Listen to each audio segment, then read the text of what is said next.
What's up, everyone? Welcome back to Life After Strange right here on Player One vs. World. I know it's been a while, but I've been chasing down a very special guest. He is the fourth actor from True Colors to appear on Life After Strange, Stephen Fuller Austin, who plays none other than Jed Lucan in Life is Strange True Colors.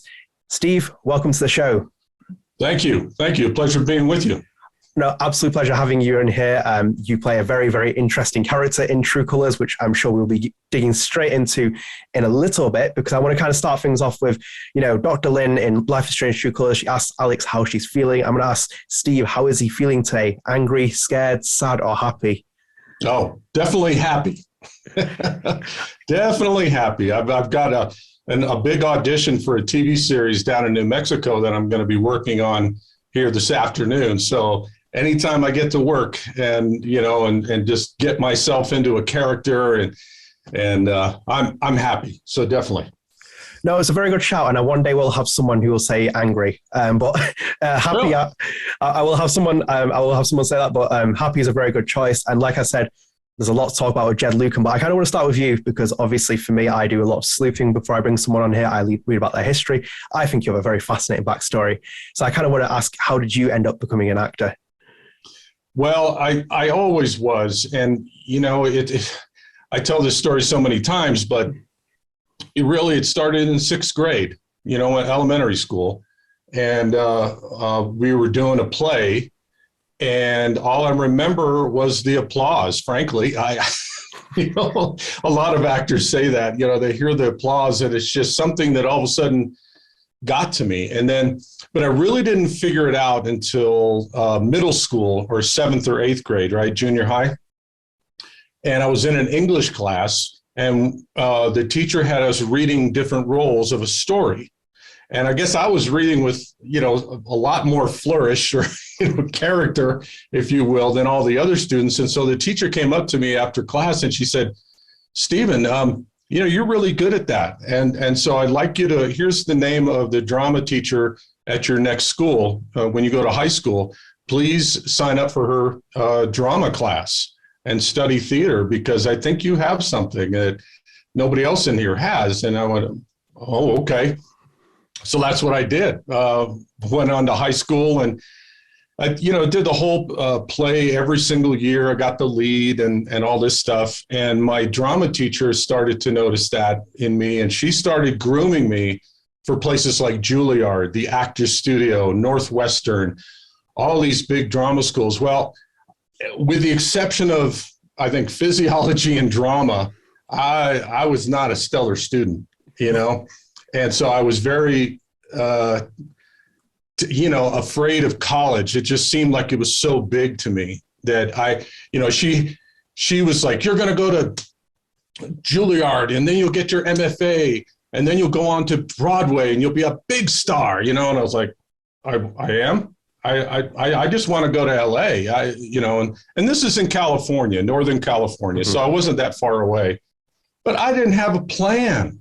And so I was studying with another acting coach during the summers to keep busy and in San Francisco. And he asked me the same thing. He said, where are you going to college? Mm-hmm. And, I said, well, I'm not. I'm just going to go to LA and start. He goes, oh, dear boy. And, if an old man says, dear boy to you, you're about to probably make a big mistake. So I just kind of panicked, I said, I'm not ready for college, man. I'm just not. I'm going to flunk out. I'm going to waste my parents' money, blah, blah, blah. And then, he scared me with all these visions of, people taking advantage of me. I was from a small town and, he's right. He's probably right. If you go down there and you're very naive, you're not street smart, you're going to get taken advantage of. And especially in LA. Oh, man. Yeah. So I jumped into the military. I just wanted to leave that small town and just get my life started. And he said, and I remember the coach, Arthur Meyer was his name, but he said, look, don't go to Hollywood. If you have to, do community theater where you're at, do community theater, build a resume, and just get the foundation, then get an agent and you'll know when the time is right. And I went, oh man, all right, well, how am I going to, get street smart? And so I said, well, I guess I'll follow my brother into the military. My older brother had gone into the Coast Guard about 2 years prior.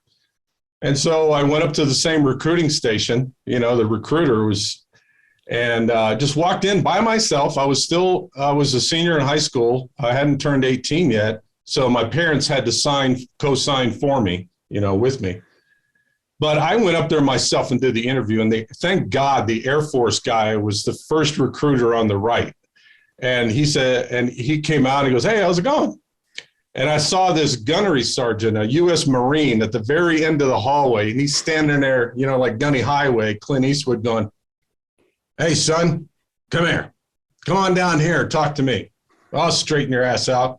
I was like, no, I actually got an appointment with the Air Force guy. "Oh, you freaking pussy." So, you know, I went into the Air Force recruiter, signed up.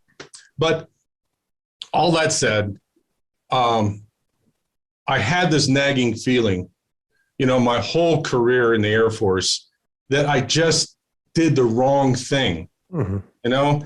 And I was, everywhere I went, I was like, "Where's the theater group?" And they'd be like, "What? Well, go to the rec center. I don't know. The recreation center probably has those weirdos." And I'm like, "Fine. Okay. I want some weirdos. Where are they?" Yeah. So, you know, and that's what I did. Every base I was assigned to, I did a play. And I kept that fed my soul, you know, because the military, man, I mean, even the Air Force, you know, it's a cakewalk. Basic training was 6 weeks long. Are you kidding me? It was the easiest freaking thing you could do. All you had to do was spell your name right and you're, I don't know, you get in, but it wasn't that bad, you know, but it wasn't me. It wasn't me. And so before I knew it, you know, here I was at 10 years and I'm like, oh my God, 10 years. Now I'm at the halfway point. They kind of got you, you know. You're going to throw away 10 years, you're not going to have a retirement, or can you do another 10 and at least get a retirement, a pension, you know?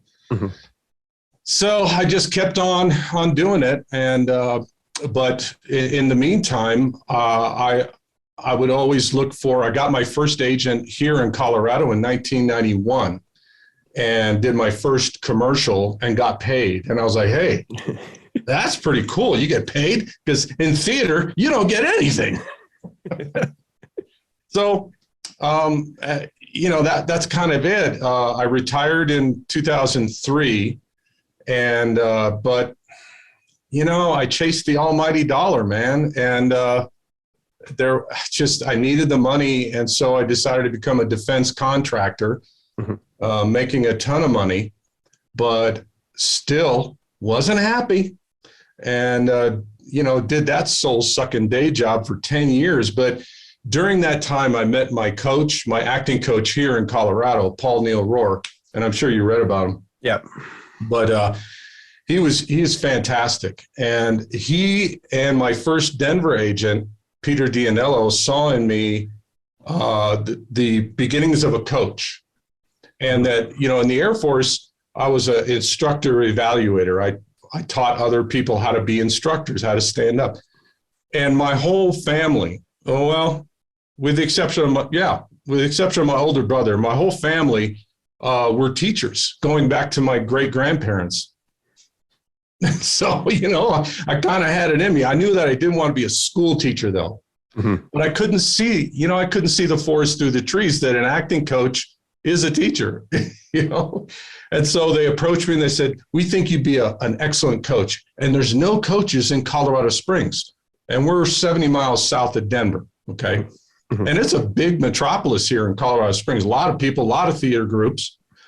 And so I said, "But I've only done like 50 commercials. I haven't done a TV series. I haven't done a movie." And they said, "Just think about it, Steve, you'll know." And all of a sudden it came back around to Arthur Myers saying, "You'll know when the time is right," and blah, blah, blah. And all of a sudden I couldn't take it anymore at the day job. I almost had a nervous breakdown because I was balancing my acting career, which was taking off, and this day job, which I hated.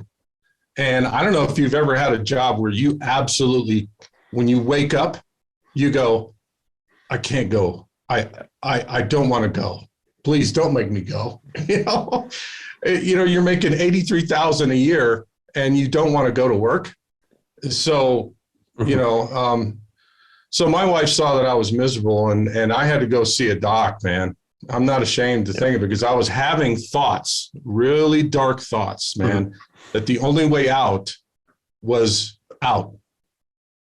And I couldn't do that. It's such a selfish thing to do. But now I understand why, mental health is so important and why, suicide prevention and talking to somebody, especially for men. We're supposed to be the leaders, supposed to be, keep everything inside. But really, until you talk it out, do you understand how bad things are and that you got to make a change?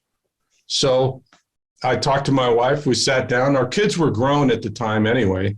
And, we talked over the budget and she said, she's an accounting person. So she just said, well, if we give up all these things right here, we'll save about $3,000 a month. And I'm like, $3,000 a month? Where's it all going? And she goes, because we had the money. You just kept getting this and getting that and getting this. And I'm like, oh, I'll give that up. I'll give it all up. I have to. I'll give it up. And I'll be a coach. So I called Paul and I said, I want to be a coach down here, man. And, so help me out. What do I do first? And he said, right on, man. Let's go. Let's do this. And so I started with one student in 2013. And then in 2014, that became 2 and then 4. And so all of 2014, I think I had 4 or 5 actors, and now I have 20 on 2 nights. I have 10 or 11 on Tuesday nights in person. And then tonight on Zoom, I have students in New Mexico, Utah, Northern Colorado. So here I am. Yeah, see, it's an incredible story. And I always say this to people like, the uninitiated who don't know these kind of stories about the actors, like there's just so much. And obviously, like you said, all the stuff about mental health hits such an important note, about you giving up a big dream and then kind of going into the military makes it. And you even hit a lot of the other follow-up questions I was going to ask you in between, which I think you've perfectly encapsulated such a big part of your life there. But one thing I kind of wanted to ask you before, obviously, we get into the elephant in the room, was that, you left the military and then you adapt back to a civilian life. Was that difficult from your experience, or was it just because your heart wasn't already in the military? Yeah, it was the low hanging fruit. It was easy. And there were plenty of jobs. This was after 9/11, keep in mind. And they had tons of jobs opening. And they were looking for an educational training specialist, which is what I was in the military. So, what are you going to do? You're going to go from $36,000 a year to $83,000 overnight. Overnight. But here's the thing, and I'll always remember it. When I walked in that front door, I don't know if you've heard of headquarters NORAD. You've heard of NORAD. Right? Yeah. Yeah. And so I walked into the building, which is just 13 miles south of my house here. And I felt this overwhelming sense of just not panic, but energy. There was so much energy in that building, people running back and forth going, "God, out of my way. Excuse me.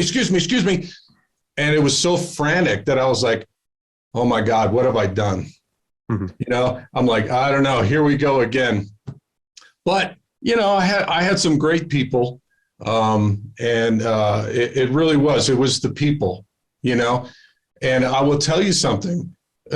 10 years later, when I walked away, they all knew that I was an actor. Yeah. And they were impressed by how I was balancing both careers. They'd see me on a commercial and then they'd see me at work the next day.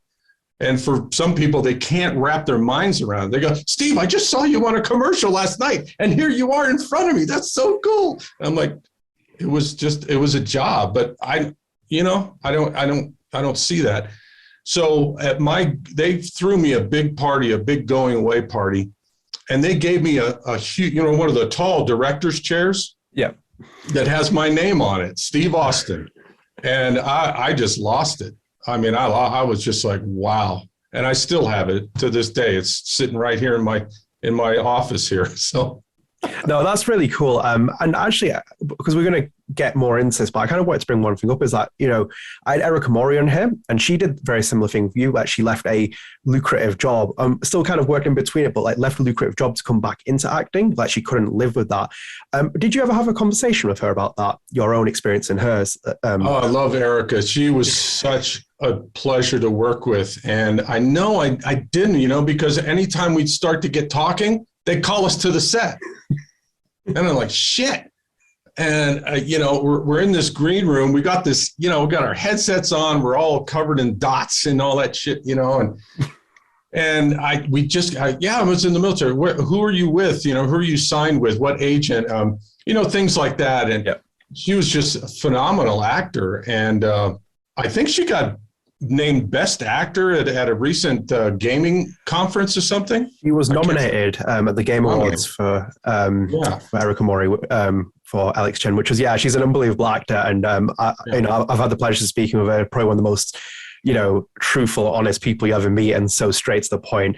But as I said, Steve, I've got you on here and we're going to talk about so many things. Obviously, people are screaming at the podcast saying, why are we not talking about this? And obviously, I feel like you've got so much to talk about this because it's such a big role.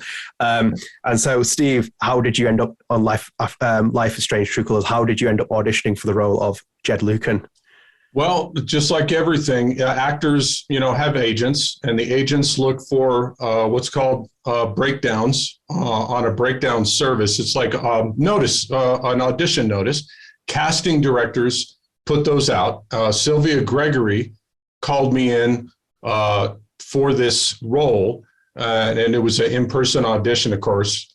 Mm-hmm. And I just kind of connected with it, and I had a really good time. I was just like, this is kind of me. I kind of feel like I'm Jed. And I was in the military. I know how to put on that gruff kind of attitude. And so that's what I kind of did. I kind of dug back into my own background as a master sergeant, and did that audition. And then I got a call back. And then the callback was at the studio then of the place that we would eventually shoot at, Deck 9. Yeah. Okay. And, but talk about a long process. Oh my God. I mean, I think from the audition was like early March. The callback wasn't until almost August. I had given it up. Ooh. I had just gone, moving on, whatever. Yeah. That's what we do. An audition is a job for us, and we just move on. Mm-hmm. So then the callback, went in there, I met with the director, and then another actor came in to, I don't know if it was, I don't think I ever got to audition with Erika, but it was another actress.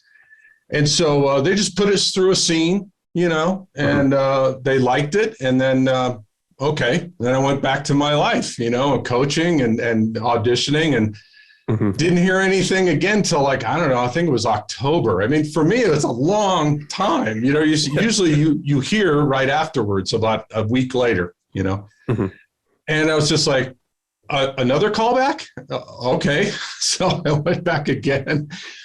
I think, I don't know, it seemed like it went on for about a year, and then things calmed down a bit. And then I finally got the word that they want to book me for the role. I was like, oh, cool. And I said, hey, we're still trying to find a couple of characters. Would you mind coming in and auditioning? We'll have you be, our character Jed, and you'll read, we'll have you work with a whole bunch of actresses who come in and read for this one part, and we'll pay you. And I said, yeah, okay. And then it just, and then after that, we finally got started sometime in, I'm trying to remember. It was like a 2-year process, long time. Yeah. We'd shoot and there would be nothing for like weeks and weeks. And then they'd shoot a script to you. It was very, it's almost like in the military, classified information, they'd send you the script. They'd know who was downloading it, have a watermark across it and have your name on it. And they say, don't lose this. You don't show it to anybody. And when you're done downloading, we want you to delete that file and then delete your trash. So I was like, damn, these guys are serious. So anyway, that was a long process. And so it just took forever to film it because they were slowly writing it and getting it approved. And then we'd shoot it. And it was crazy. But yeah. Anyway, sorry. No, I can imagine it was a long project because just on the basis of how long some of the actors actually were involved in this. And obviously NDAs are involved there, deleting files and getting rid of them as soon as possible. I know how actors have to roll with this in the game industry. And actually, to kind of tap into that point, I had a nosy for IMDb. I didn't see anything gaming for you. And I think this is your first motion capture and, gaming project in a video game. So I kind of wanted to ask you, what was your preconceived notion of video games anyway? And then did it significantly change after you worked on this project? Yeah, I really didn't know anything about that world, Ed. And I just kind of went, video game? Whatever. They probably just want to hear my voice. Dude, I'm serious. I knew other actors and they said, oh, I'm going in. But they were just using their voice. They didn't do full body motion capture and the face. Mm-hmm. So it kind of evolved. Deck 9 did a couple of, I guess, one of the first Life is Strange. It really wasn't like ours, where you capture. No, it was because the studio Don't Nod made the first game, and they did just body capture. And then I believe in Before the Storm, Webb was the co-director of the game, but they just did body performance again. So they just captured their bodies, and they didn't do the face because they just done the faces for the remaster collection. So they've got the facial capture, and you can see the lips moving now. Right. So you guys were the first to do body performance capture. So, yeah, I just thought, I'm sitting there doing, of course, Google search or YouTube, and I'd find all different types. But again, I had no idea what I was going to get into, dude. And, when I showed up early and they said, you got to get into this suit, there's like a Velcro suit. And I'm like, holy crap. I'm going to stop you there, Steve, because we're going to come on to your first day at Deck 9, because obviously I feel like it's going to be an eventful trip for you to talk about. So we'll come back to that in a minute, because I wanted to actually, jump onto Jed for a little bit, because obviously I imagine you got a character spec of the character when you were reading for him. Yeah. And I kind of wanted to know what your impressions were of that when you read his character spec, and then also when you first saw what the actual character looked like in his appearance. Yeah, when they first showed me the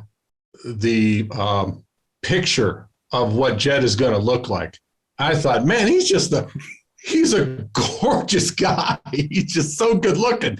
And he's got a beard like Santa Claus, and yet it's trim, and he's fit and trim. And I'm kind of overweight, for my size, but I was just like, yeah, that's what I'm talking about. Okay. So they let me keep a picture of him in my lockbox, which is what I had to keep my scripts in, and they gave it to you. They said, this is your lockbox. Keep it. Don't keep it in the car. You need to have it with you at all times. Well, okay, whatever. So every time I would prepare for a day of shooting, I would look at his picture. Okay. And then I would just kind of mentally say, that who's who I am.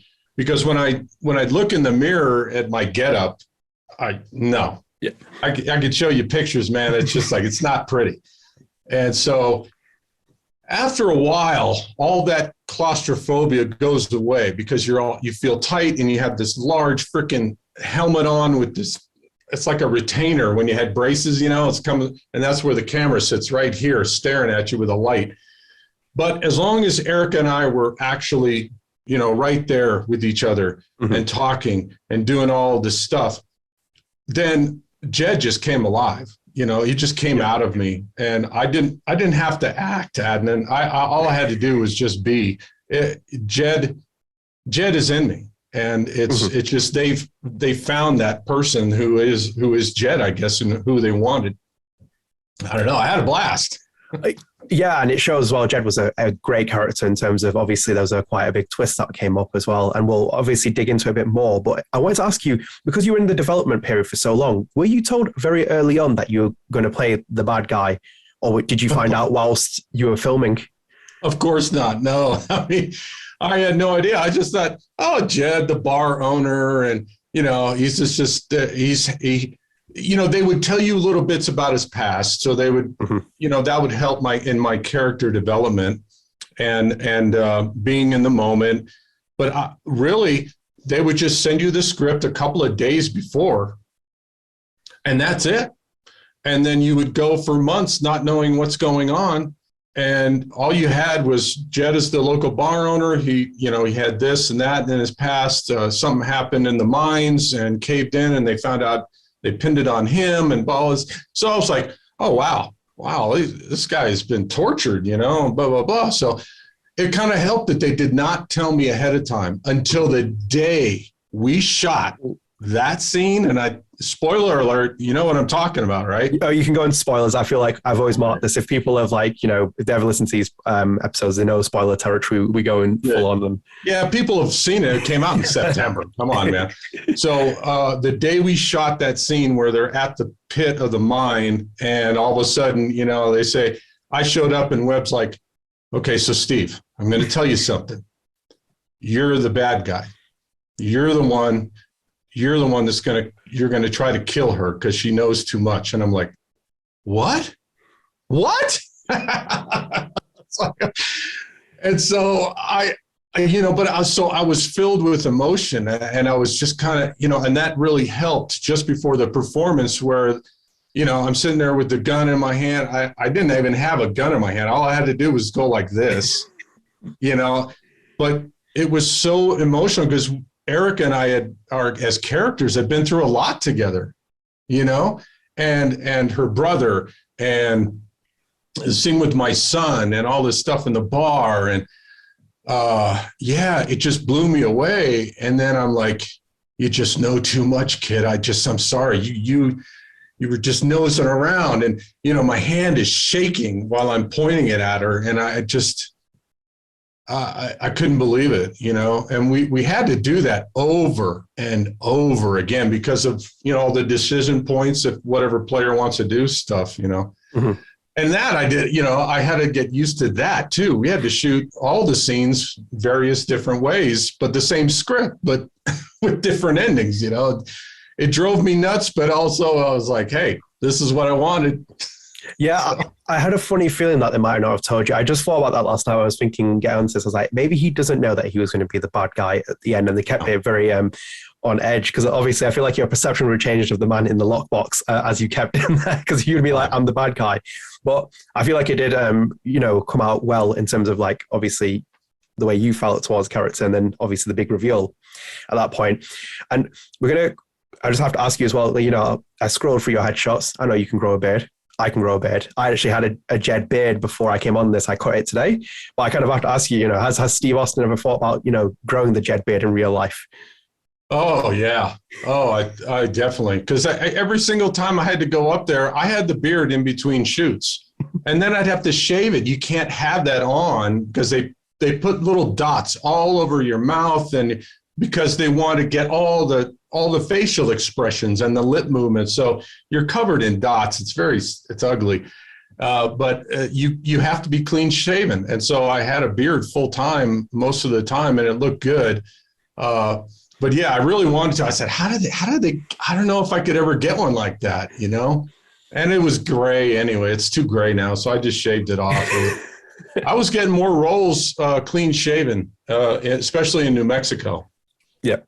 So, it would make sense. And I know that Jim Hunt, who played Red Ducky, told me that he turned up on set one day, and first day he had a beard, and Corwin made him shave it off. Oh, no, really? I didn't know that. Yeah, he had no idea that, obviously, because he had the dots on, that he couldn't have a beard. So I think Corwin gave him, like I said, a little bicky, and he had to go into the bathroom quickly, shave it off as quick as possible to kind of get a clean shave. That must have hurt. I mean, Bics only have one, maybe two blades. Yeah, I felt for him a lot. And obviously, mentioned his experience on set. So obviously, Steve, I stopped you before, but we're going to come on to it.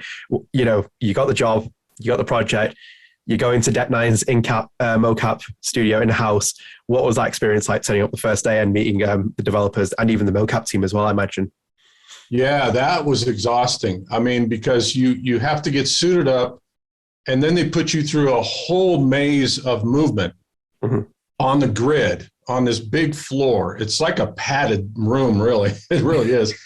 And there's cameras all the way around on this rig to capture it in 360, to put you in the moment.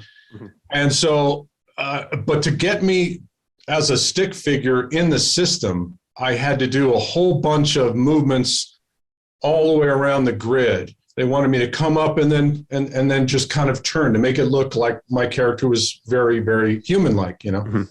And I was just like, what the hell are we doing, man? Come on. I just want to get to the freaking work. But this was all just, you know, pre-production stuff that you have to do so they can capture it in the, I don't get that stuff, man. I'm not a techie. And then every single shooting day, they'd start with a movement exercise where as soon as they get you turned on and they get out there and a production person would say, okay, Steve, let's start in the A pose. And then let's, you know, stand on one leg and then do this and then bend over. It's like doing calisthenics just so that they can see that they've got your figures captured on the mocap, you know. And so you have to do that. And then after every scene, you have to end in an A pose. So, or A like that. That was intense. So it was a whole new way of working as an actor, but I wouldn't change it for a thing. I'm just like, I don't really want to do it again. So I don't know. I can imagine it was an experience. How come they make you do the A pose to finish? I think it's because if they don't do that, that's how it starts. So you have to start in an A pose. They click on your character for something. Again, I didn't even want to know why, and I don't really want to because I didn't understand that, you know. And a lot of actors are gamers and they get into that shit. And I'm just like, no, I don't know. Okay, A pose, is that good? No, I thought I would ask, and obviously that's out of my, you know, I know motion capture to a certain extent, but I don't know why they do it specifically, and I understand completely why you might not have wanted to know. You're just like, I want to get there, do my job, like, because I know a lot of actors from this series as well don't have any video game experience, have any, you know, even interest in video games. It's just a job for them, so I completely understand from that. But, you know, as I'm speaking, this is a job. You arrive, and obviously we spoke about him before. I know him quite well, and it's the True Colors performance director, Webb Pickersgill, your main source of contact for this project. I have to ask you, what was your experience like working with Webb and to bringing Jed to life? Oh, Webb, yeah, he was a lot of fun to work with. From the, you know, the auditions to all the shooting days. You know, he sat down with me after I got the job, and he wanted to know, how do I work as an actor? What can he do to help make me feel comfortable? What's my process as an actor? And so I told him, I said, because in the audition stuff, he was saying, okay, we're going to do some Meisner. I don't know if you studied the Meisner method. I'm just saying to you now, Steve, whilst you continue, the next question is, I know Webb has a fondness for Meisner technique, so how did you feel about it? So I will let you continue. Oh my God, I know he's probably going to see this, but sorry, Webb. I told him, I said, look, I'm not a method actor. I'm not. I simply listen to my co-star. I simply listen. I listen to the words, and then I feel. I listen with all my senses, and then I feel with all my senses before I respond with my lines. It's a common sense method that Paul taught me, and I've studied for years, and I've practiced, and it's worked because I've gotten work, right? Mm-hmm. So I said, I got to tell you, I told Webb, I said, I got to tell you, that Meisner thing is worthless to me. I really like to work just by listening and just doing the lines and just taking my time. That's how I work. He goes, okay, got it. And so he would take all these notes, you know. And so I think that really helped him understand me as an actor. And he would do that. I guess he did that with Erika, I guess. I don't know, with all the actors. I will assure you, he does watch some of these interviews, and I think he won't be offended by your response, because considering when Erika Mori came on here, and I believe there was a couple of F-bombs being dropped between Meisner when she was mentioning him, she was not a fan at all. So I feel like you're in safe territory to say what you feel about Meisner. Good. I love you, Webb. I had a great time. Don't get me wrong, but boo to Meisner. I feel like I've had four guests on, including yourself. Anastasia seems to be a fan of Meisner. She studied it. Jim had no idea about Meisner, and he was kind of like, not really. And Erika was definitely a no. So I feel like you're in a bracket with people that a fan of the Meisner technique, but like, you know, with Webb as well, obviously you've worked with a lot of directors and across film, TV, theater, like all kinds of things, commercial. What did you feel like was really, and beyond just like, obviously he sat with you, kind of got a feel of you, what was the kind of thing that you took away from your experience with Webb as a director? I feel like, you know, was there something that you remember, something he tapped into in a certain scene or performance that you didn't think you would actually had ever done before as an actor? Yeah, I mean, I've never really done a scene where my character shoots somebody. And so, you know, it was, that was incredibly intense. And so Webb really took the time to, you know, say, okay, this is where you are. And he would talk to Erika, you know, say, this is where you are in this scene. And so I want you to, you know, I want you to feel conflicted. I mean, you love her, but she knows too much. And now here you are, you're going to have to kill her. And it's killing you inside. And I'm like, yeah, I get it. I get it, man. Right on. You know, and so he would really, really let us breathe and let us do the scene. And we'd have to do it multiple times. And you're exhausted. Hell, that silly scene with, I don't know what, the silly scene where he's playing the king. In LARP. We will come on to that, don't worry. Okay. But that day, oh my God. I think I slept till 12 noon the next day because I was so freaking exhausted of doing this, and, you know, over and over and over again. And so, again, it was unlike any experience I'd ever had, but that's the kind of director he is, and that's his world. And so you have to adapt to it. You have to accept it. It's like the rule of improvisation is yes, and, you know, you can't say no. You can never say no. Absolutely. And I have a very big fondness for Webb. And I think, like, obviously the work that the actors did and Webb did specifically on True Colours was one of my favorite things. I think it was such an important part of bringing True Colours to life. And obviously he's your main source of contact for this, Steve. But I believe that because you play such a big character like Jed, I imagine that you maybe cross paths with the True Colours director, Zak Garriss, on mocap set. Zak, not so much. I mean, he came in a few days. Yeah, He came in a few days on some of the more intense scenes, and he would watch. Some of the writers would come in, but he was like in and out. So I mainly worked with Webb and the assistant director too. Those were my main points of contact. I really didn't get to know Zak that well until maybe the very end when they were showing us some cuts of the earlier stuff we had done, you know, like a year before. And I was like, oh, wow, that's what it's going to look like? Cool. Mm-hmm. Does anybody know how to do this stuff? So I'm like, I don't know what to do. I just want to watch somebody play it, you know? Yeah. I can imagine so. And was there any feedback that he ever get? Obviously, he said he came in and came out of sessions, and Webb's the main direction essentially. But did he ever give you any feedback about the performances, even if he was in and out of a shoot? Oh yeah. Once we were deep into it, like 6 months or a year had passed, and then Webb came up to me and said, "Hey, look, you know, the owners back in the UK. I think they're in the UK. I don't know, but he said anyway, the reviews are unbelievable. They love the character of Jed. There's something about you, so keep it up. And I was like, man, thanks. That's great. That's great to know, really. I said, yeah, you're one of the favorites. So we want to, you know, keep that going, you know. But it's hard, you know. I'm like, yeah, but it's hard, Webb, when I'm here this month and then I'm not for like 4 months, and I have to remember where was the story? Where was I at? Jeez. Yeah, I can imagine. So as he said, like, I think Jed threw everyone for a loop. I think like I was so warming up to him, and then I think it was about maybe 2 episodes in, I was like, yeah, this guy's the bad guy. There was something about it where I was like, oh, really? Yeah, I was like, he's too nice, and anyone who's too nice is red flag.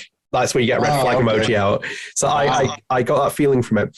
And sticking into the motion capture for one more thing, I know Webb, when he was on motion capture, he stressed a lot about mannerisms and gestures. So I think like when Erika Mori came on, she told me that obviously her body language you could see from the performance in Alex Chen was so important. And I think one of the things she tried was that she said she had a ring on and she tried to like twiddle with it, and they couldn't do it because of the mocap limitations. They cut that out. And then I think Anastasia told me that with Dinah Jacobs, like Webb wanted to fold her arms like a bit more, kind of like, a bit more aggressively to kind of show her demeanor. I wanted to ask, was there anything specific that you had with Jed in terms of mannerisms? Because obviously, you chopped into that military history you had in terms of, the master sergeant, you get that kind of personality for Jed. But was there anything in terms of mannerisms or gestures that you brought that wasn't actually there, that you actually suggested to Webb, or he asked you to do for your performance? Nope. I had carte blanche, man. And so, I would either stand there kind of like this, and I'd have my hands like this at my belt, or I stood like this most of the time. So that's all me. And because I like to use my hands a lot, you know. And so I would either stand with my hands on the belt, because if I couldn't put my hands to the side much, because the Velcro would stick to those little stupid balls, drove me crazy. So I found my stance, and that was it, So if you look throughout the game, Jed is always standing with his hands on his belt buckle or his hands on his hips. Now, come on, son. Yeah, that would make sense. I vividly remember his pose. It's a very good pose as well. I'll give you that.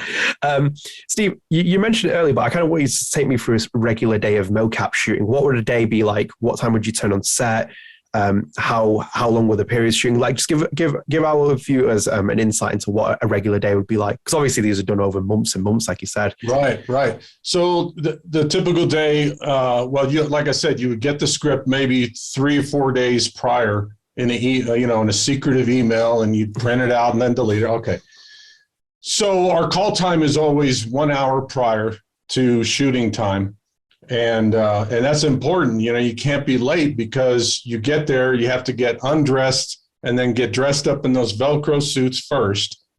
And then you go to into the mocap room, and in the back, they had where all the headsets are, and they had these plastic kind of masks that were over our face that had pre-cut holes. And that's how they would put the dots on every single time. So it was a lot faster. All you had to do was hold it there, and the technician would just kind of dot all around, and then they would put the helmet on. And this took a long time. So that, that first hour was all devoted to getting suited up. You also had to get on the booties over your shoes. So the technician would put booties over the shoes. The technician would then, you'd have to stand like this, and they'd put the dots, the little balls would have to be Velcroed on at specific points of your arms and your shoulders and your body and all the way down to your toes. So that took forever. And then they put on the harness, which had the battery pack for the light. So you are just hooked in, man. And, if you have to go to the bathroom, you turn off the light, and hopefully they turn off the camera. And then I'm going into the bathroom like that, into the men's room with in this corporate building. They're just like, hey, man, you filming today, huh? Oh, those Deck 9 people. I'm standing at the urinal like this in the full mocap getup, because you don't want to take it off until lunch, So we'd work for about, your day would be either a half-day shoot or it would be a full-day shoot. So you would know if you're shooting 4 hours or if you're shooting a full day of 8 plus a lunch hour. And that's what they would do. They'd set up a little tiny, like PVC pipes and apple boxes. They would say, okay, this is the bar. So make sure your hand, when you rest your hand on the bar, you have to look at they have a monitor up on the wall that shows the set and shows you. And so you have to sit there and go, okay, oh, wow, that bar is really high up. Because otherwise you're going to put your arm right through the bar. And you can't do that. So you have to always be conscious of how high your arm is going. If you're resting like this, you got to be careful. So there's whole bunches of things you got to be aware of. And then they just shoot. They just start, shooting different versions of that same script over and over and over again. And then we move on, and then we'll take a break. They'll put us back in the green room. We just sit there and talk for a while until they want us back in, or they call just me in or Erika to go in, or we both go in. Very rarely did we have the entire cast in the set. I think the largest scene I was in was with myself, Erika, Han Soto, the young kid, the little, I think he was like 10 or 11 or 12. The guy who played my son. Eric Emery. Yeah. And one other person, I think, but that was really it. So you're not working with a whole lot of the other cast. It was mainly either, if it wasn't Erika, it was Erika and Han. And maybe the real big guy, not Jim Hunt, but the guy who played the other. Oh, are we talking about Officer Pike? Yeah, Pike. I worked with him for one day, I think. So see that should have been your red flag, Jim. Bad guy, copper. Yeah, I think they intentionally made this project to tease you with this. No, but like as you said, it's so interesting. The obviously you said one day there, you could be a couple of months away from the character. I kind of wanted to ask you because of the time scale. I know Erika shot for a long period of time, and including during the pandemic. Were you all shot up by the time the pandemic kind of like started? I think it was March 2020. Were you done? Were you all done? No, not yet. We had a couple of more days to shoot, and it was tough. But thank goodness it was just the final days. And but yeah, I do remember that. That was early, 2020, and my dad had just passed away in February, and then my mother-in-law passed away in March, not of COVID, but just, they just dropped dead. And it sucked, but, we just soldiered on and got through it. And thankfully there wasn't too many more days of filming. They did a series or a show, a production wrap on me. And then I was like, that's it. Wow. I was getting used to it. Just showing up. I was thinking that, wow, okay, it's over. Holy cow. So we had a big cast photo in the mocap room that for the first time we all met. That was the first time we had ever all met together. It was crazy. And we took a picture out there in the hallway and all that. But yeah, thank goodness it wasn't the whole time, because the Deck 9 floor, I mean, it was a flurry of activity until 2020. And then when I went back, the whole place was dark and it was just a skeleton crew. Everybody was working from home, if they were still working at all. I don't know. I remember seeing that Webb did some of the stuff over Skype calls with like motion captures. They had to send all the stuff to Erika while she's in the studio, and Webb's on like a call with, so they're watching her do it from your remote. So like, I imagine that the I think you finished perfectly at that time, conveniently. And I'm sorry about the losses of your family members as well. It's not the best situation as an actor when you're working. So we're going to be away from mocap, sort of, because I kind of want to focus a bit on Jed, because obviously there's two very important characters that you have, especially in like the first episode, Han, Alex Chen, the Chen siblings, like there's such an important dynamic between them, and like that, almost like misleading kind of like father-like figure that Jed adopts in Gil quite a lot. But I kind of wanted to ask you, what was your experience obviously meeting Han? I know you talked about Erika Mori, but like, meeting Han Soto, and then were you surprised how well you all clicked together in terms of, the chemistry is explosive for me, Steve, when you watch it, like and that's just a testament to all three of your performances, but were you surprised how well you all gelled together for these scenes? No, I wasn't. It's just something that happens, and that, actors, there can't be any egos. You got to be careful, especially when you're at our level. We're not A-listers. Hell, we're not even D-listers, right? So you're hardworking actors that are trying to get known, right?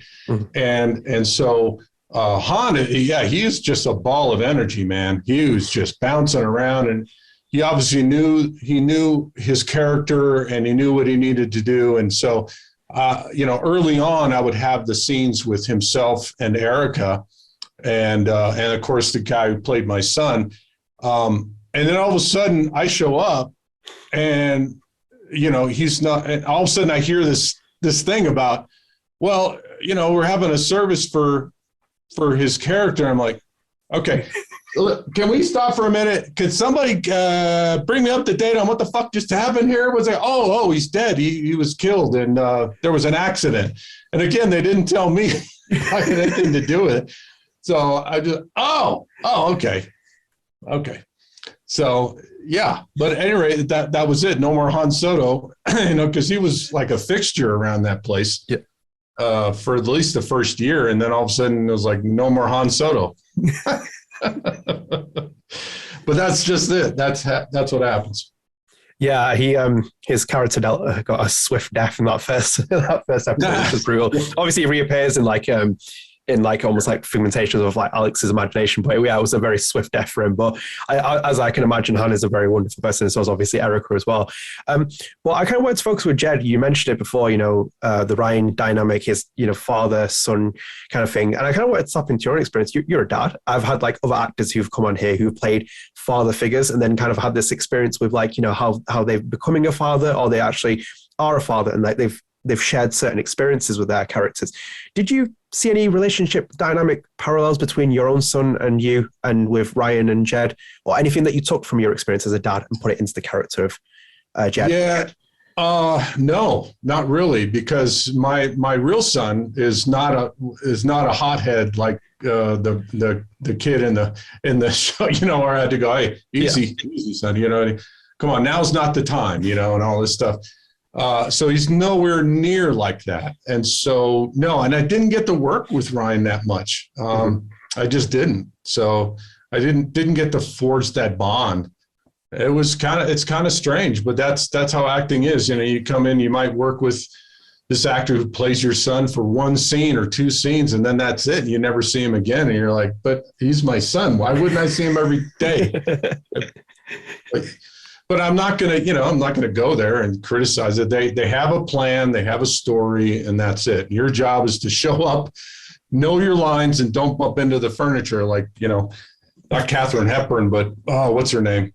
Oh, anyway, she was on Big Valley back in the 70s. I can imagine.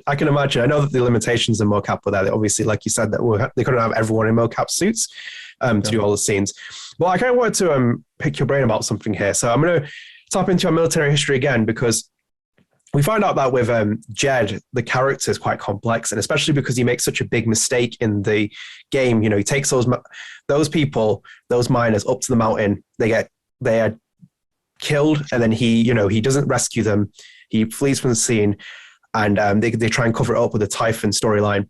But as a former military man, Steve, I know what it carries in the US. I know the first thing, if you mention that to someone, they're going to say, thank you for your service. It seems to be like a honorary custom. And imagine working in the military, whether you saw frontline action or not, you have an important service to your brothers in arms and your sisters in arms. I kind of wanted to ask you, did you feel that Jed's abandonment, did you feel like he was a coward, this character, when you learned about that part of his story? And was it something that you didn't like about the character? Not specifically how Deck 9 wrote him, but like because of what you learned with that, especially with who you are as a person, having served as long as you did in the military. Right. Well, the one thing I first learned early on is never judge a character. Mm-hmm. You hear a lot of actors go, oh man, I don't like this guy. And the first thing I ask is, oh, well, then you're not the right actor for this part. Mm-hmm. There has to be love in every single character. There's got to be a love. And, whatever his motives for, he might have been so scared that he just wanted to save himself. And he tried to get everybody out of that mine, but it's like at the end of the day, I can't go down with the ship. I'm not a ship's captain, mm-hmm. But it's just one of those faults. It's a character flaw, and he didn't believe in, going down with the ship and saying, no, I'm going to stay here until every single one of those miners are out, or I'm going to die with my men. Mm-hmm. And if he wasn't like that, then you've got to search why, and you got to go, okay, well, what maybe happened to him as a young man? What was his upbringing like? I kind of thought, well, he wasn't in the military, that's for sure, or he would have sacrificed himself mm-hmm. down there. He wouldn't have left him. So there had to have been something in his upbringing, or in as a miner, in his youth, somebody treated him like that. Mm-hmm. So it just has to follow, and that's kind of what I decided in my in my character development and my analysis of him, I said, wow, why would he do something like this, you know? But again, learning it as you went, I didn't know anything much about this. And that's the thing. It's so secretive that you're learning this stuff on the fly, and you got to make these decisions that day.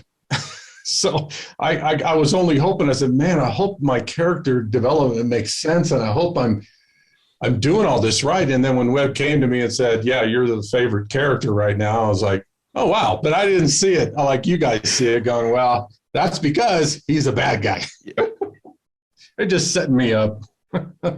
Yeah, you got set up for that. And I kind of just wanted to pick your perspective on that, because I found it something, because of who you are as your military past, and that I feel like it's such a contrast to your characters. Like, you know, I don't think you'd ever do something like that, because you'd have to have that you know, important, you know, when you go into the military, even if you didn't want to go into it like you did, you still understand the meaning of it. So I'm going to lighten the mood up a bit, because I'm going to bring it back up to LARP, which was the segment you were talking about, one of your most exhausting days on set. That's it. Run us through that day, because I want to know the full story, because it seems to be like one of the most unbelievable days of like having a very interesting twist on everything, to be honest, isn't it? Yeah, I was trying to think of, just, they kind of showed me a rough sketch of what he was going to look like. And it was kind of like the Burger King, had the crown. And I was like, what the fuck? What's that? And I said, well, he kind of looks badass, kind of reminded me of the Sea King, Ariel's father in Mermaid, the Little Mermaid, that guy. But I was like, oh, wow. Okay. Kind of looks badass. That's interesting. What are we going to do here? He goes, well, you're going to be, it's going to be really intense, and you're going to be throwing balls of energy back at her. And then she's going to be, doing all this stuff. Like I can reject it, and she's going to be blocking everything. And we had the kid there that day. But oh man, it was just exhausting. I damn near lost my voice because they wanted so much, you're going like this, fighting it back, and then like that. So if anything, I definitely got to know what it felt like, to shoot some of those Marvels, the live action movies, and you can probably imagine that's what they're going through. I can imagine so. And obviously it's the third episode that happens in, and we find out that you're the final boss, which is a kind of like a little big, early warning to suggest that you are the bad guy. No inkling there that you were the bad guy, that you're playing this final boss? No, not really. I mean, I was just concentrating on what I had to do that day. I was not trying to figure out the damn plot. I really wasn't. And so until that final day of the shooting, the shooting, and Webb told me, and I'm like, oh my God. I'm like, wow, that's so cool. But no, I wasn't asking questions. I was just showing up to do my job. I really was. I was just trying to stay in the moment, man.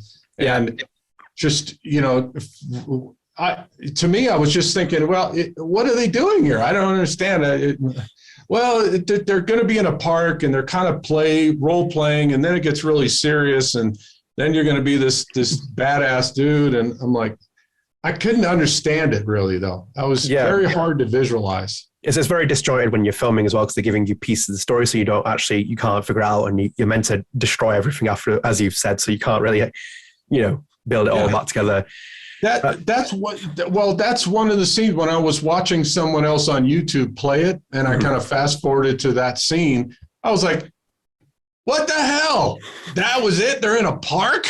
I thought this whole thing was going to be in a realm of a kingdom or something, but I'm just standing in a park wearing a stupid freaking crown. And I'm like, shit, man, I did all this work for that. So it was a little disappointing, because I just thought it was going to be much bigger. Oh, did you not fast forward towards the end of that? No, I don't think I did. I would suggest you do, because they make you the final boss. They transport it into a full-on, like live action role-playing kind of like scenario.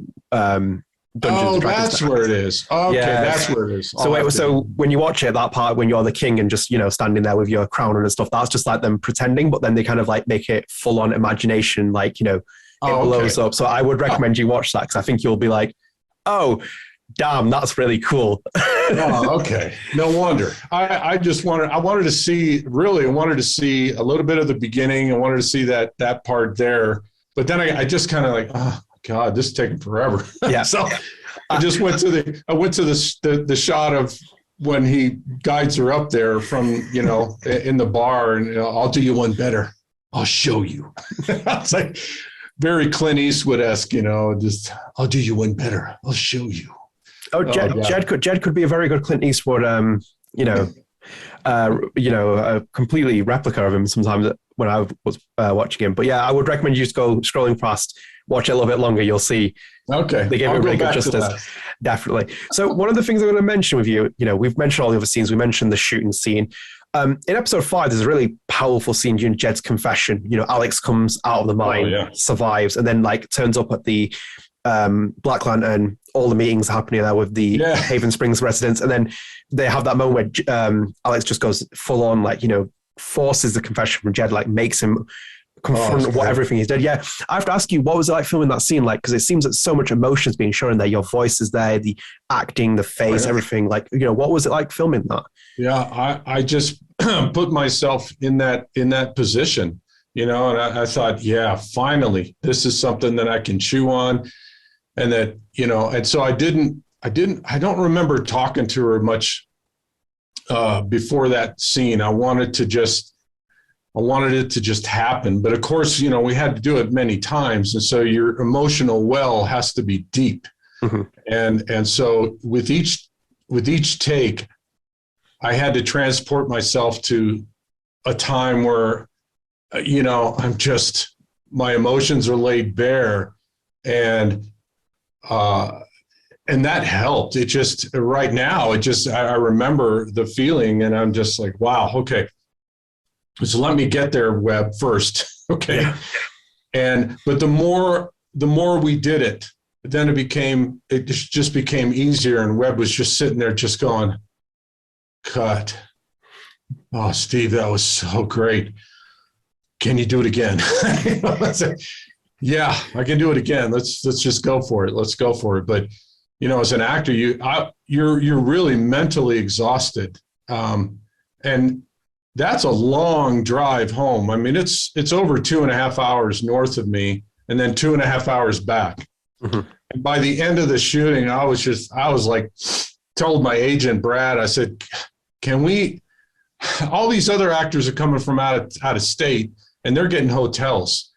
Can I get a hotel? Help a brother out, man. And so, and it's just because I never asked. If you don't ask, you don't get, right? Mm-hmm. And so they gladly put me up at a hotel that was only about 2 miles from Deck 9, and that really, really helped.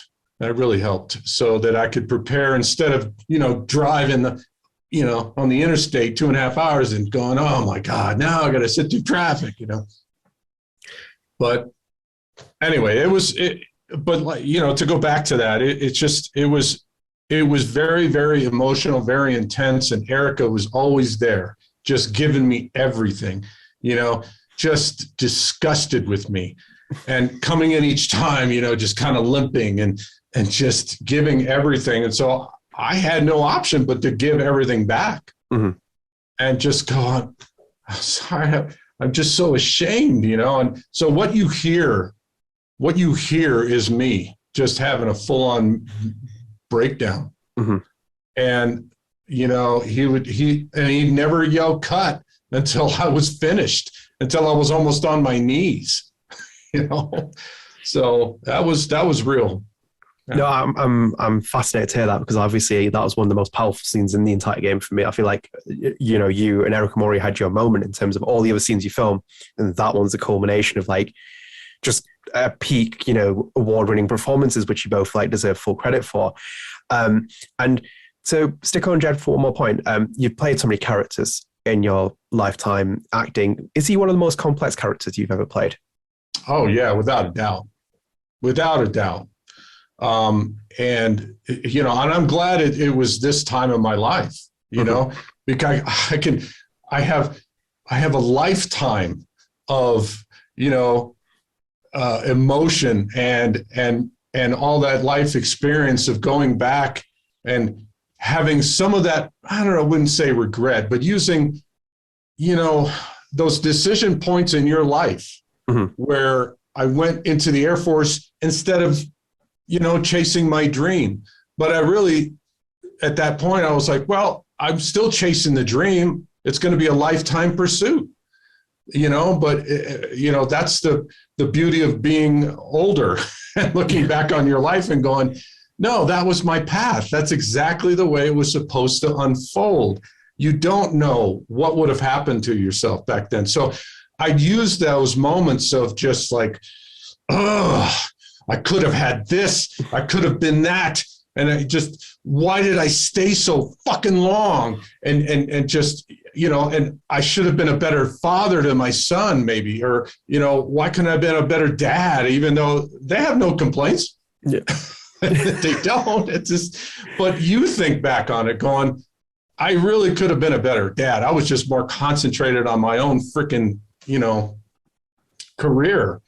And I could have been a better husband. And it just, using all that and putting it all into that one concentrated scene, it was so easy. I could have kept going for hours, days. I could have imagined there's so much to take away from emotion, past experiences, so much you can kind of tap into, and like that all kind of comes out into the character. So, as I said, it's a completely commendable performance. And in that as well, Steve, I have to ask you, what was your favorite thing to film from True Colors? Looking back, favorite scene. Oh wow, it's got to be a toss-up between those two scenes where I shoot her into the well and then come back and then she confronts me, and the lard.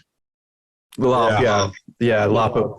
It was it's a very tough one. Yeah, it's kind of a toss-up. I mean, you watch them both, and those are probably my favorite. Okay, no, I think they're both very good shouts, and I'm going to take you to my favorite twofold questions. I'll give you the first part. It's very simple as well. What is your favorite thing about Jed, and why? My favorite thing about Jed, it's probably the contradiction between, him putting on the facade and being able to bury that horrible decision, in his past. To then, having this new person come in and almost treating her like a daughter and saying, yeah, why don't you, I'll put you behind the bar and we'll see how you do. And, oh, not too bad, kid, and almost taking her under his wing. And so that just the contradiction between that and how he ends up, wanting to kill her. It's just there's so much there, so many layers of what you could have saved all these men, but he puts that behind him and he tries to hide all that stuff. And then he grows to like this girl and treats her like a daughter needs to kill her. So yeah, probably just the contradiction and what happens to him. Oh, that's my favorite part. Oh, absolutely. Very good shout. And we're going to go on to the second part of the question. So if I gave you the power, Steve, to kind of focus something on the character a bit more, outside of that Deck 9 might not have done, is there anything that you wish that the developers might have focused on a bit more on the character of Jed, and why? Is there anything that you wish that maybe something might have been explored a bit more? I don't think so. If there had to be, probably go back, would have been more exposition-y, but, probably go back to the mine scene and play that out a little bit more. Because for me, it was just, I was doing a whole bunch of individual voiceovers about the mine thing.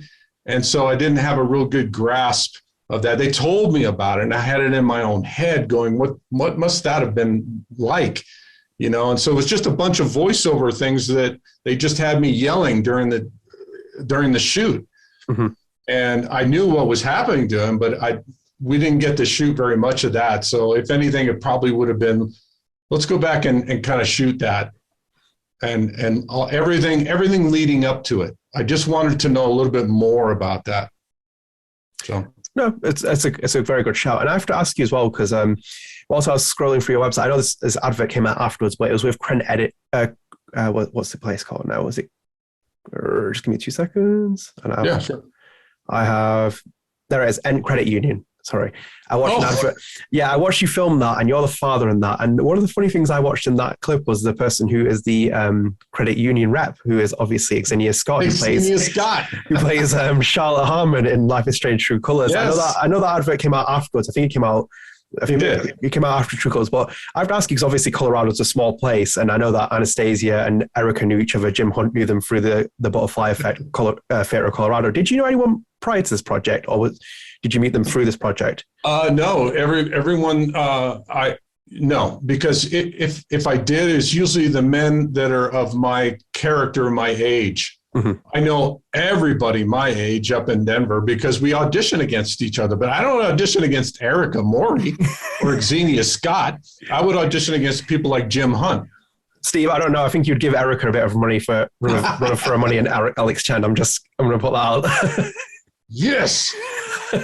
Suck it, Erika. No. Yeah. So yeah, that was a lot of fun when I saw Exzinia Scott on there, and we had a good hug, and it just like it's fantastic. It comes out this year. We're all excited, and I had an absolute blast playing that dad because I lived that.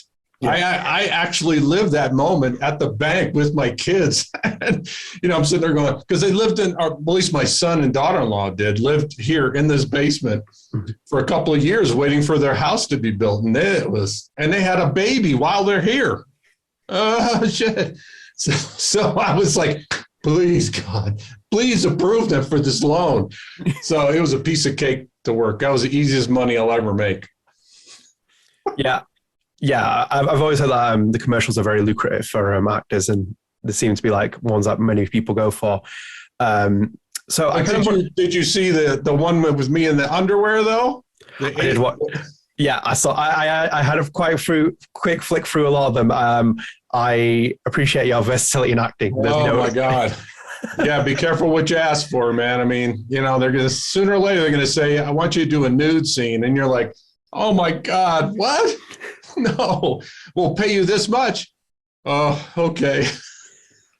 So before we wrap up on True Colors and move away from it for the time being, I kind of wanted to ask you one more thing about True Colors in terms of the game is set in Haven Springs, and there's such a huge inspiration from Colorado. Obviously, you flipped through a couple of the YouTube videos. What was your reaction like seeing that being brought to life? Because obviously there's so much Colorado-infused culture in there. It's a homage to the state, where Deck Nine's come from. What was your reaction when you saw what it looked like? And obviously the Black Lantern Tavern, what were your thoughts?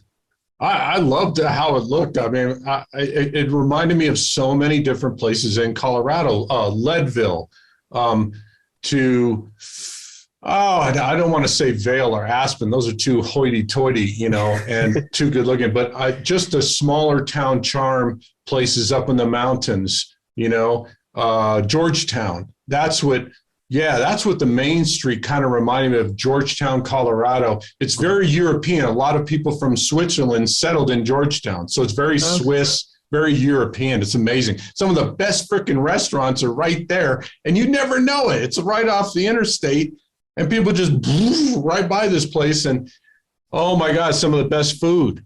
It's just like, wow. Who would have thought? But yeah, so that's what it reminded me of. It was very, very beautiful, and I was like, oh, that's pretty cool. It's just like a Hallmark movie or a Lifetime movie, the Christmas movies you see every year.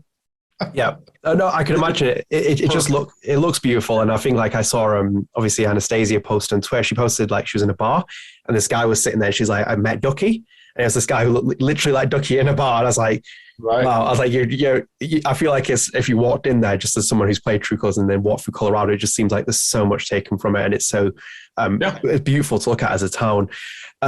So as I said, we're going to move True Colors aside from it. So I'm just going to ask you, how's life been post True Colors? Been working on anything special since then? Yeah, it's been really cool. I mean, even 2020 was rough, and then auditions just kind of died. I was up for a role in a series called Evil, about Evel Knievel. And that was like the last part of 2019, early 2020. So it was January. I had no idea this thing was coming.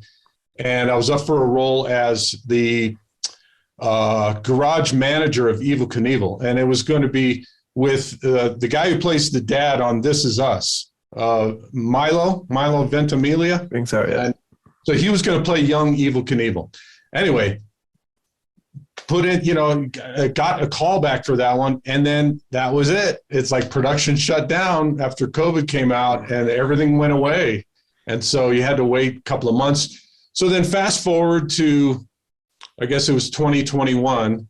And I booked the role on the end credit union job, the dad. And then that's right after that happened, I got an audition for Eva Longoria's new movie. This was being shot in New Mexico. And it was this plant director for Frito-Lay, right? And it's a true story. So I submitted the videotape audition, and then I got a call back. We did a live callback here on Zoom. And then I didn't hear anything for a couple of days. And then boom, I heard that my agent calls me and says, "You booked the role." And it was right during a coaching session with all my actors, and they were watching me take the phone call. So that was so special to them. They're like, "Yes, Steve did it. He booked the role," So that was really neat. And then August I went down and shot my one little scene, but I got to be directed by Eva Longoria, and that was amazing. That was a lot of fun. And then after that, out in Utah, I booked a nice role as a priest in a very serious drama about a school shooting. And I had a really nice scene where I'm up there and I'm doing the memorial for 5 students who were killed. Mm-hmm. And they had me in the whole garb, the full getup as a pastor. And so, I got to shoot a scene with John Cho, who was Mr. Sulu in the Star Trek movies with like Chris Pine and those guys. He played the new Mr. Sulu. And I didn't even know that. I'm sitting there going, "Man, he looks familiar." I said, "Hey, have we worked together?" He's like, "No, I don't think so." But I'm like, "I don't know, you look familiar." Anyway, I'm Steve Austin. Nice to meet you. So I had, and that's the best way to learn. It's just, he's just another actor. Yeah. And we had to do this real heavy scene, and he had to cry like 5 different times, and I'm the priest, consoling him. And I didn't know until I got back to my Airbnb, and I look him up, and I'm like, "Oh shit, John Cho? Wow, Harold and Kumar go to White Castle." And I was like, "Damn, I worked with John Cho. Cool." But I'm glad, because you don't want to get starstruck, right? You don't want to do that, because he was trying to be in the mode. I was trying to get into my character. So that's, other than that, it's just been a series of auditions, and I just have been having a blast all the way up to today. I'm going to shoot this really intense scene for a TV series about the Waco shooting back in the 90s in Texas. So. Yeah. It sounds it sounds busy. It sounds hectic. It sounds obviously the pandemic affected it, and obviously being starstruck. I was going to ask you one more thing, because this is more for me, if anything. But obviously, I was a big Breaking Bad fan back in the day, and you appeared on Better Call Saul, and you obviously worked with Bob Odenkirk, which Saul Goodman himself. I believe you were in a scene together. I wanted to just ask you, what was your experience like working on Better Call Saul? Because obviously it's such an acclaimed show, and then working with him as well. Yeah, that was 2018, and from January, we shot that in May, and ironically enough, we shot that on my 55th birthday. Ooh. That day, and it was a present unlike any other, man. I mean, where else would you want to be on your birthday but on set, working with these 2 giants, and so 2018, I was starting to audition for Better Call Saul, lots of different series, and the roles were coming. And then I started getting callbacks, and I was like, yes, I'm getting so close. But I'm starting to, March comes around, and I'm still auditioning for all these series. It's like episode number 8, episode 9, and there's only 10 episodes, in the season. And I'm like, come on. And then I got this role of Kenneth Kazanjian, an attorney, and it was just one big line, and it's what you see. And so I get a call back that same day. I was down there for the audition. I'm driving. I'm starting to make the long drive home from Albuquerque. My agent calls me. She goes, "Hi, honey. I hope you haven't left yet. You got a call back tonight at 7." And I'm like, "No, I haven't at all." Went right back to the studio and made it for callback. And they actually had me read twice for another scene. And I'm in there with the producers and the director, and I'm like, man, this is a good sign. They really like what I'm doing. And then I went home, and then 2 days later, I got put on hold for it. And then they sent my, most people don't know is after that, they still have to send your audition tape that the director and the producers like. They have to send it to Hollywood, out to the executives of the channel, AMC. The network executives have to bless every single actor who has a speaking line. So it goes all the way to the top, and they have to go, yeah, he'll do. Okay, go ahead. And then you get booked. And then I race down there. I get into, a wardrobe fitting with these $1,000 suits, man, that are flown in from Burbank.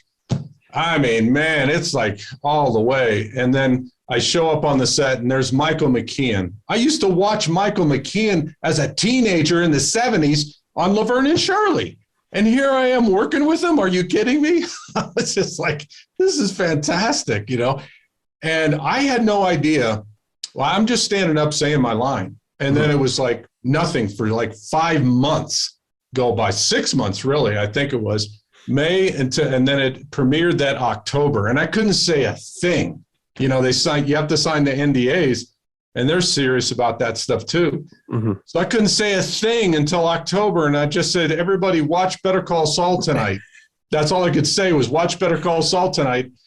And then my phone just lit up. I'm watching the opening to that episode is that scene. I have the first line of that episode, and I was just like, oh shit. And my phone just lit up, man. And so that was pretty cool. And so that was really neat. So I was happy with that, because it's one and done on TV series. Unless they call you back for some reason, you can never go back on that series again. So. Yeah. And I just wanted to know that because it sounds wild. And obviously the experience for yourself sounds unbelievable to be on that, which is, I'm really actually got to bear on that and work on such a prestigious TV show. Steve, we're at the end of the show. This is one of my favorite segments. So we go for a quick lightning Q&A. It's never lightning fast anyway, but we're going to do a quick question answer round with you. So are you ready? Okay, I hope so. There's some fun questions in here. So we're going to start off with quite easy. Aside from Jed, who is your favorite True Colors character and why? Oh boy, that's a good one. Alex, definitely Alex Chen, because she's an innocent, and I think that's what makes her so special. She's an innocent, and she's a free spirit. I really enjoyed her. Good shout. And we're going to go on to who would you cast as Jed in a TV or film adaptation of Life is Strange: True Colors? You can't cast yourself, unfortunately. You're the casting director of this. Oh, come on. Oh, man. Somebody from right now as Jed. I'd say Russell Crowe. I love Russell Crowe and what he brings to any kind of character, especially in like Master and Commander. He was just unbelievable, and he could play something like that easy. Somebody gruff with a beard. He's heavy set already. He's perfect. No, it's a very good shot, actually. That fantastic shot. I was thinking Clint Eastwood at first, but no, I'll take Russell Crowe. So obviously above the Black Lantern, we have that room that Alex stays in, and then there's a foosball table. If Erika, Mori, and Steve are playing foosball, who wins? Erika. I don't like foosball. Humble, fair enough. And my other one, we're staying in the Black Lantern. Steve and Webb are having a drinking contest in the Black Lantern. Who walks out on their feet? Oh, Steve. Wow. Oh, yeah. Buddy, I was stationed in South Korea in the early 80s. I know how to drink. Yeah, I ain't going to doubt that. Sorry, Webb, you are completely out of your league at that point. Yeah, because I drink bourbon, man. That'd be my drink. And there's no way, beer, it's kind of a tie, I guess. But if it's bourbon, Webb is out. Yeah, game over for him. I'm a bourbon whiskey man myself. So yeah. I'm Team Steve at this point. So we're going to go on to the next one, which is dream actor to work with and why. Dream actor to work with. Boy, there's so many. Oh man, that puts me on the spot. For right now, oh boy, dream actor I would love to work with right now. I think right now, I would love to work before he retires. I'd love to work with Brad Pitt. Yeah, what a shout. I'd love to work with him. He's just there's something about him that's so grounded, in his career. I've watched him explode. And yeah, I'd love to work with Brad Pitt. Oh, great shout.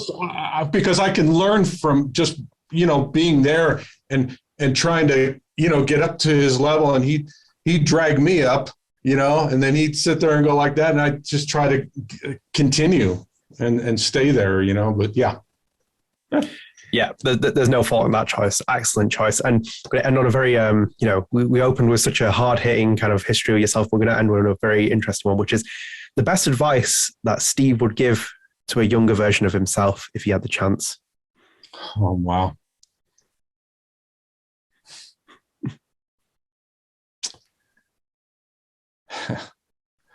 Just stay on the path.